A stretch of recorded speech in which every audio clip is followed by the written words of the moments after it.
Ferrari, the most evocative name in motoring, synonymous with style and beauty to look at, power and excitement to drive. For many, the very essence of male machismo. Now, some men seem to take it as a personal affront that a woman should be allowed to drive a Ferrari, but it's not just a male prerogative. And in fact, last year for Top Gear, I had the chance to drive a Ferrari 512 TR, and it didn't take me long to realise the true Ferrari magic.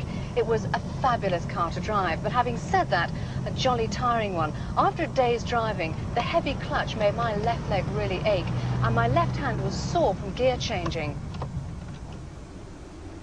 Now Ferrari seem to have responded to my difficulties by eliminating all that heavy clutch work.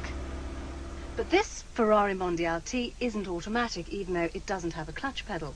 In fact, the clutch is operated electronically by this gear lever, conventional gear lever, in the classic Ferrari gate. So, how does it work? Well, ignition on. Then we select the right gear, in this case reverse. Handbrake off. And then with the foot on the accelerator, we go gently backwards. In that respect, this new system is just like the automatic option on the old 412. But the designers at Maranello obviously believe that Ferrari drivers like the involvement of moving a gear lever. On the open road, there's no mistaking it's a Ferrari, and without the heavy clutch, gear changing couldn't be more straightforward. But this is when it really comes into its own, the system. When you're driving slowly through town, you can more or less leave it in second or third, and quite honestly forget all about it. But have to come to a halt sign, and it soon reminds you that it's not a conventional automatic. Try and move away in third, and the buzzer sounds to tell you you've got to change down. But apart from that proviso, well, it couldn't be simpler. Trickling through traffic is no longer fraught with the embarrassing risk of stalling.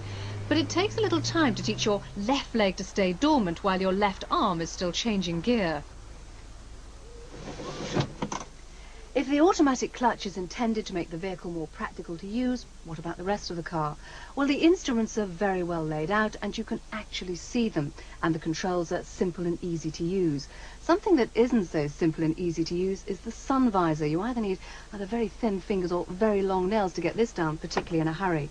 Now, the Mondial is a four-seater, but frankly, the two seats at the back in terms of head and leg room really only suitable for someone up to the age of about 15. Now, I can only assume that Ferrari drivers like to travel light, because in terms of space inside, well, there's no glove box. They've got the thinnest door pockets I've ever seen. One small plastic tray in the front, and just a box between the two rear seats. But outside, it does get better.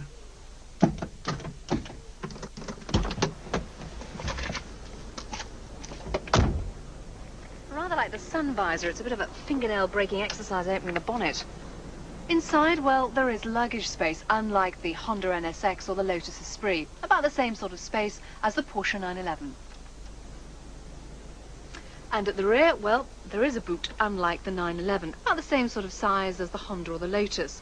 Not enough for the sort of luggage I like to go around with, but certainly enough for a set of golf clubs.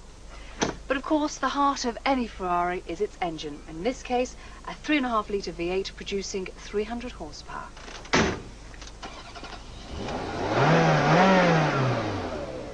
It's the same engine as that fitted in the 348, but the extra weight of the Mondial means performance is a little down. In the right circumstances, it will accelerate to 60 in a shade over 6 seconds, and top speed is well over 150 miles an hour. But absolute performance is not really the issue. This is a car which you drive for pleasure, for the feeling that it's alive all around you, willing and able to respond to your every command. The automatic clutch certainly makes it less effort to drive, but the gearbox is far from light, and second is often hard to engage. All in all, it makes the Mondial difficult to drive smoothly, especially if you're not in a hurry. Whether it's worth £6,000 on top of the £67,000 for the conventional clutch car is another matter. But for some people, this new device will make a Ferrari a practical proposition for the first time. Well, back down to earth with a bump, and Jeremy and I have been poring over the Citroën, the Nissan and the Vauxhall. And we've decided to put the Citroën in third place. It represents excellent value for money at